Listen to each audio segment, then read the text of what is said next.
I'm sitting cross-legged in the bush with Charlie, deep in the Mekong Delta, drinking Vietnamese moonshine from a plastic cola bottle. It's dark, the only light coming from a single generator-powered light bulb and on the tarpaulin of stitched-together fertilizer and rice sacks laid out on the hard jungle floor in front of me. Dinner has just been served. A humble farmer's meal of clay-roasted duck and blossom soup, salad, and stuffed bitter melon. My host, affectionately referred to as Uncle Hay, sits to my left, his right hand clutching my knee. Every once in a while, he gives it a squeeze just to make sure I'm still there and that I'm having a good time. I am having a good time. I'm having the best time in the world. Across from me, a 95-year-old man with a milky white eye and no teeth, who's wearing black pajamas and rubber sandals, raises a glass of the vicious homemade rice whiskey and challenges me to yet another shot. He's a war hero, I have been assured. He fought the Japanese, the French. He fought in the American War. We exchanged respectful salutations and both hammer back a shot. What's going on, Internet? So, first of all, thank you guys for joining me. If you guys are new here, my name's John. I appreciate you for being here. And to all my OGs coming from TikTok or any of the people that follow me on YouTube, thank you again for joining me on my next video here. I don't really know how to go about this, but this is a kind of video I've been thinking about doing for, man, I'd say like at least the last month, 2 months. And it's something that I kind of want to bring up. Now, I don't really know what the best way to put this is, but I guess for the last month, maybe month and a half or so, it is May that I'm filming this, end of May. It's like May 25th. And since about mid-April to like late April, and this happens pretty much every single year since I'd say 2019. And granted, though, this is something that I've been watching for years, maybe the last 2 decades of my life. I find myself sitting down and watching pretty much anything that Anthony Bourdain has filmed. So things like No Reservations, The Layover,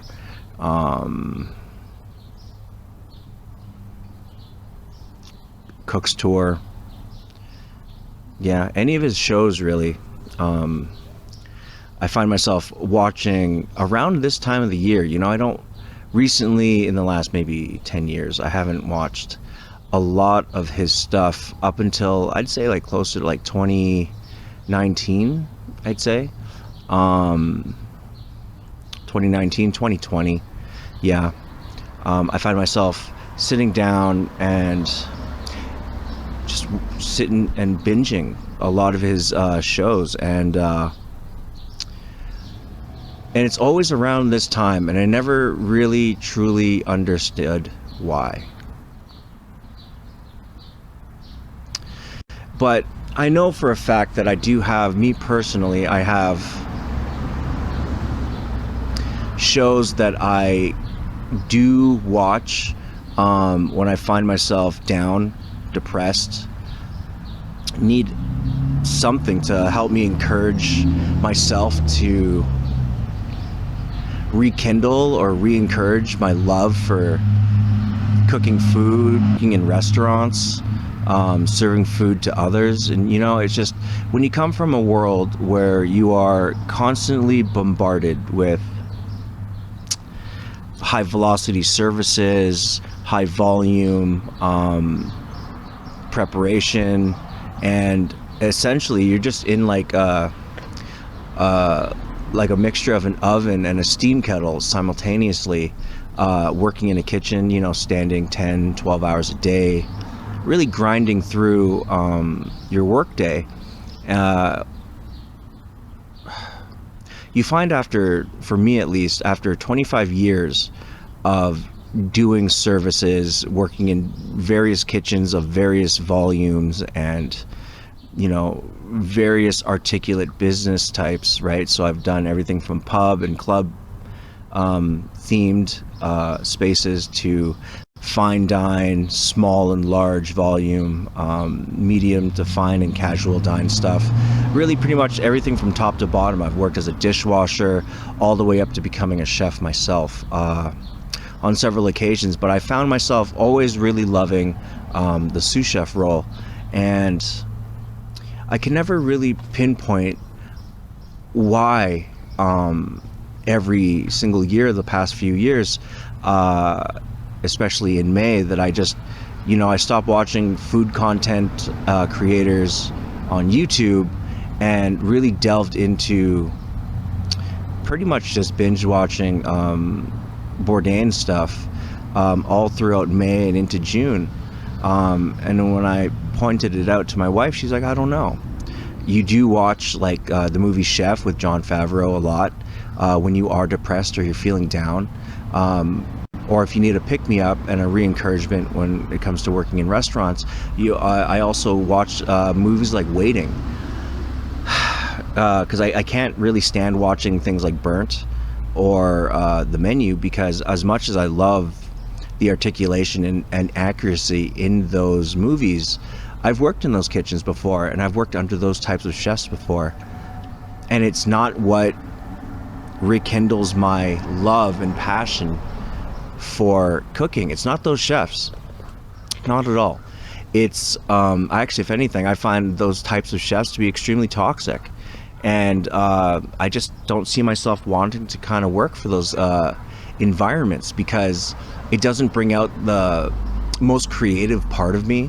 It doesn't bring out the most team aspect side of my personality, and I genuinely kind of hate it, because I always found myself the last maybe 10 years trying to find either a way out of working in restaurants and working in kitchens, but still trying to find my niche in terms of trying to cook food for people, and generally just try to teach people, especially new cooks or people who are encouraged to want to learn how to cook, but without having to do service. Because at the end of the day, every single time, the thing I find that's been dragging me down with the want and desire to work in a restaurant is essentially working for the chefs and the owners, who generally are extremely toxic, or working and serving really extremely pretentious guests. And that's not a bad thing, but at the same time, it is that kind of culture that I feel is slowly killing the want and desire out of a lot of really great chefs, really great cooks, people who want to serve immensely great food. But every single time they go in, eventually they decide that they hate it. And I know this because me myself, like, I've been trying to delve into something like more like videography, photography, and continue my education and career path in sound, and in music and in composition. But I always find that since the competition is so high, especially here in Calgary, Alberta, I always at least know that I have the skill set to come back to the kitchen, and it's always a gig that I can continue with without any problems. But I feel that that's an issue. And to go back to why I keep binging Bourdain's shows, especially in May, is because I just realized that unfortunately he passed away in June. And although I've never met him, he quite literally was one of the main reasons that I started cooking and wanting to become a chef. But not only that, he's the reason that I travel anywhere in this world specifically for food. You know, my parents always, I wouldn't say made fun of, but they always contributed my love and desire of guitars or music or food as to being a kind of a pointless reason to travel anywhere, right? Because they're of the type that travel for sightseeing. For me, it's about seeing local food, what makes the community drive because of this food, things like Asian street food culture, European restaurant and pub, and as well street food culture.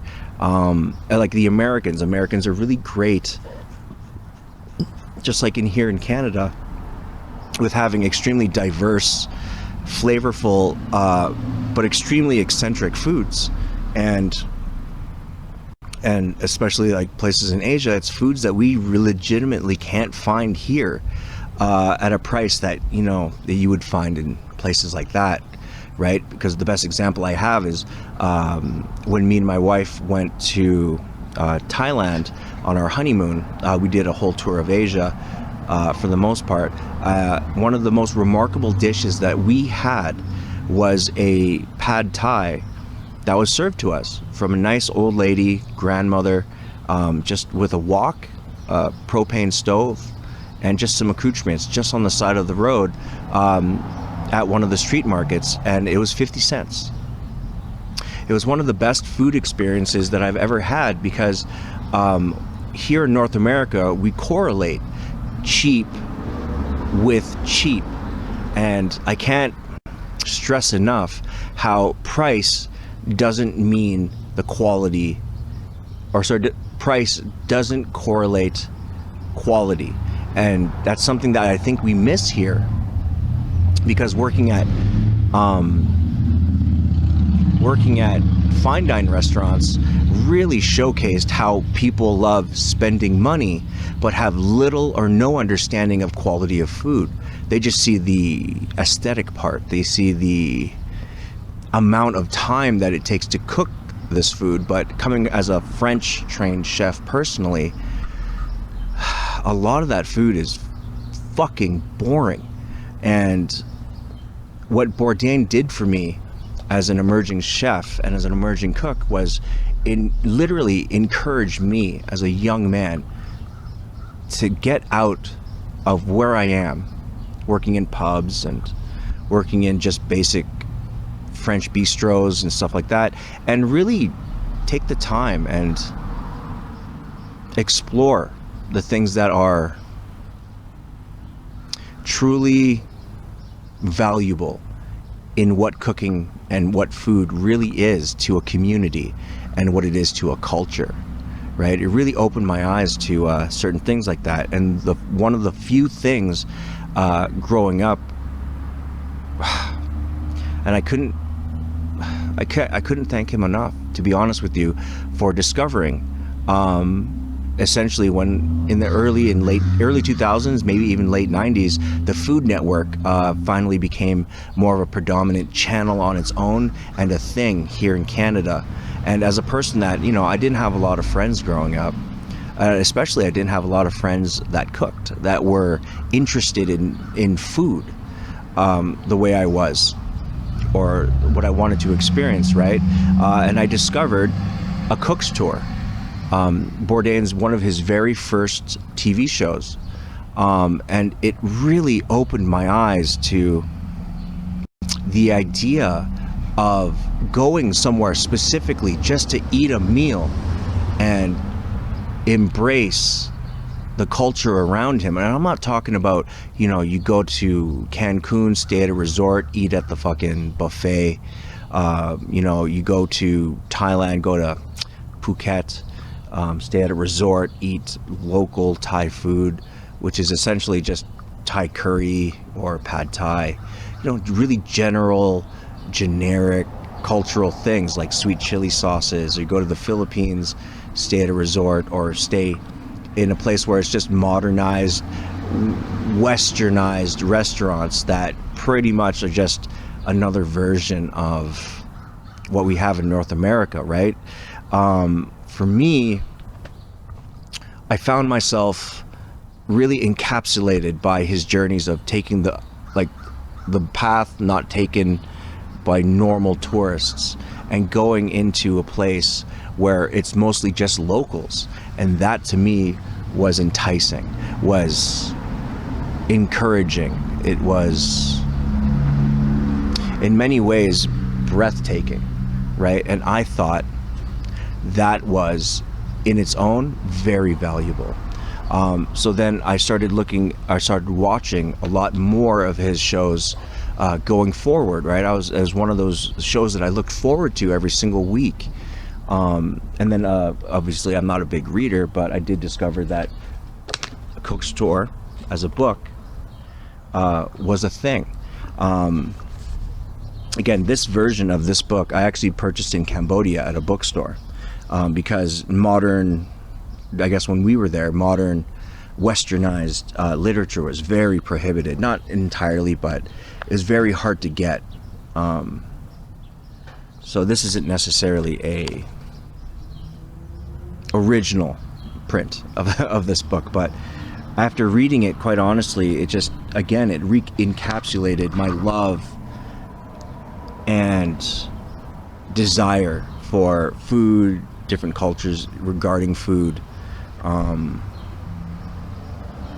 Yeah, and it's very real, right? And it really opened my eyes to, again, other food creators, like people like Mark Wiens or the Food Ranger, the Traveling Food Show. There was a lot to discover, especially when you imagine the price and expense of what it costs to go to a place that's around the world from where you live, just to experience something that you can't. And as a chef, at least I know how to cook. I know theoretically how to get the best out of my foods, but it's awesome because watching these guys, just like Bourdain at the beginning, is like being able to travel somewhere and experience culture without leaving your house, if that makes sense. And I found that to be, again, it's a type of escapism that I find really interesting, really breathtaking, especially as somebody that loves food and different food cultures.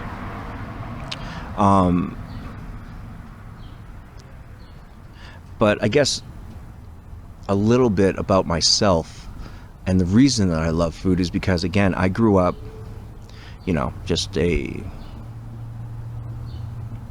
how can I describe that?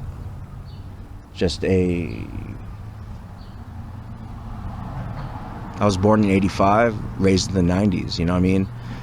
Raised here in Calgary, Alberta. And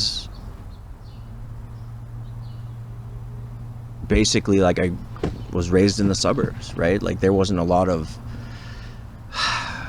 Asians where I was living at the time. There was Asians, but it was a diverse amount of cultures and different types of Asian cultures, which was amazing because at least growing up, I knew I had Chinese friends, I had Korean friends, Japanese friends, and when you had dinner at their house, it was always a really interesting and new experience for me.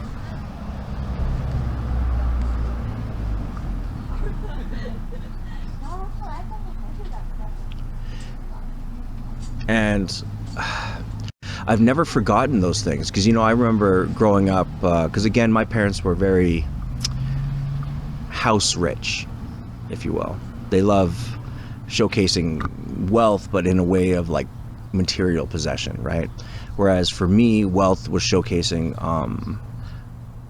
I guess at that time, I always understood wealth as having other people experience with you more and more like extravagant or expensive foods, and I thought that was a way to share something,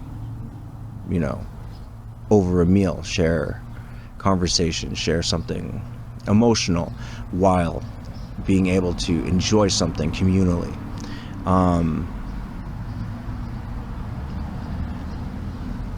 But I felt growing up in that environment, the people I was around didn't really want to necessarily experiment as much with different types of food. I grew up with people that love, mac and cheese, grilled cheese,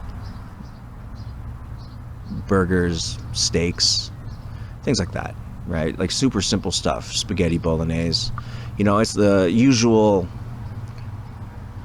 categoric suburb upbringing, right? And you know, me, I didn't have a lot of friends to begin with, just a nerdy little Asian kid, glasses, you know, combed over hair. You know, me and my little sister would hang out a lot. We'd have similar friends. We had at least friends that lived a couple houses down. And you know, they were always at the house. They were rocking over. They were snacking out of our pantry.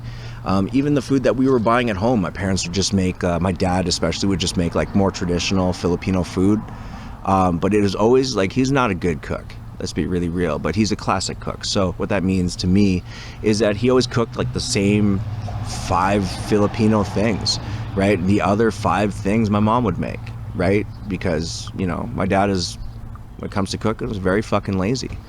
All he wanted was rice with a little bit of like some sort of sabaw, which means soup or stock, broth. And he'd basically make like adobo, mungo, like maybe he'd do like a seared fish. And then on the days that he felt extravagant, he'd be, you know, grilling up steaks. Yeah. That's what I remember. He'd be grilling up steaks, a shit ton of salt, on rice, you know, maybe some steamed vegetables here and there. Or if he felt like splurging even more, he'd go to like the Asian market, like the TNT we got here, pick up like lechon, maybe a couple pounds of that chopped up, or some char siu. And I remember that. But like for me, growing up with those cuisines, like you know, when you only have the same 5-6 things that are cooked for you all the fucking time, I wanted to try different stuff. Like my parents were okay to like do Western type foods growing up, but they were reluctant. They would only cook that kind of stuff when, like, you know, our other friends or family who are, unfortunately, you know, white, they would rock up, and then they'd be like, oh, we got to do chicken tenders, or we got to do some sort of attempt at burgers or something, right? At least my mom tried. But me personally, it was all about exploration and trying to get the best out of cooking something that I really wanted, you know?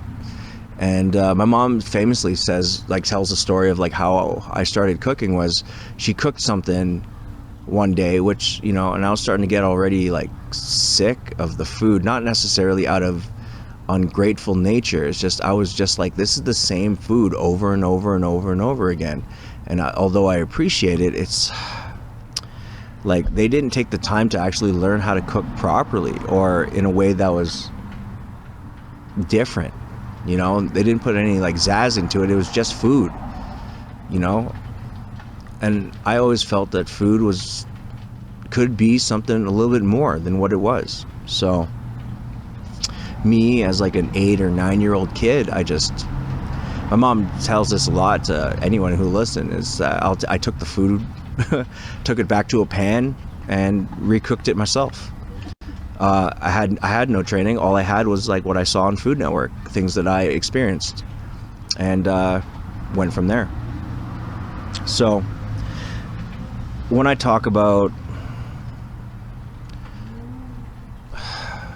my irreverence and my respect for what Bourdain's done, it's really for me as a budding chef and somebody who wanted to enter the field of culinary development and designing menus and stuff like that. I really wanted to touch people's lives, but in a way that encouraged them to explore things culinarily and in their own palate, right?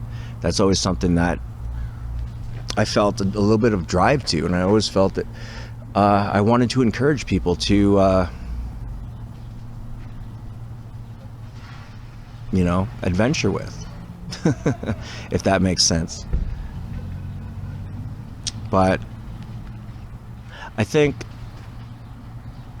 the things that I hate most, especially when it comes to toxic chefs and the one thing that I think I hate most, especially when I talk about the influences of like Bourdain or other, I'm just going to put them into like celebrity chefs, celebrity or rock stars type chefs, is that when you speak about these people, a lot of guys, when I grew up, wanted to be like Gordon Ramsay, right?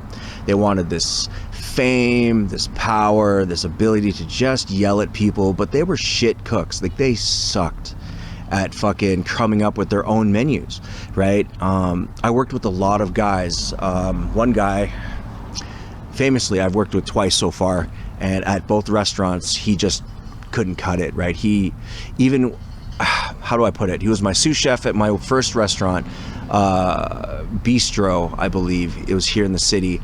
And he just, quite frankly, like, had great ideas, but he could never actually like execute these ideas in a very thoughtful, efficient manner, right? They were just really just stolen ideas. And then to come back to another French restaurant maybe a decade later, all just to find out that he never actually learned any new recipes.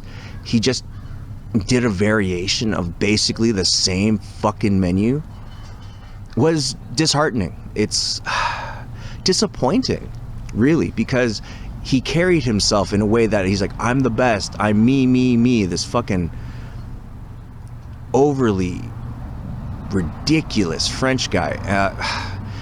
And again, I'm not saying French people are fucked like that. In this case, he had this insane ego that you can't mistake. It's just undeniably ridiculous. As well as I worked with this one chef, which I'm going to say is, yeah, this guy Ray, alcoholic, really fucking lazy, burnt out, washed up, but very overzealous with his ego, I would say, for no fucking reason, because he's one of those chefs, those clipboard type chefs that love walking around the kitchen without actually physically doing anything, right? He was horrible at prep. He was horrible at fucking writing menus. Even when he brought me over, he's like, hey, I got this job for you at this really huge restaurant. It's in the middle of what we would consider a core district, like a bar and restaurant district here in the city. He brought me over, all just to really find out that when I looked at the menu and his revisions, they were my fucking recipes. It was my menu from the restaurant that I took over as the sous chef with him. And that's disheartening, because at the end of the day, all I really saw was him delegating out his work. Also, he can do nothing physically, mentally, and like on paper wasn't doing fuck all, but he was willing to take all the praise. He's one of those chefs that were like, when everything goes good, it's all me. When everything goes bad, it's all them.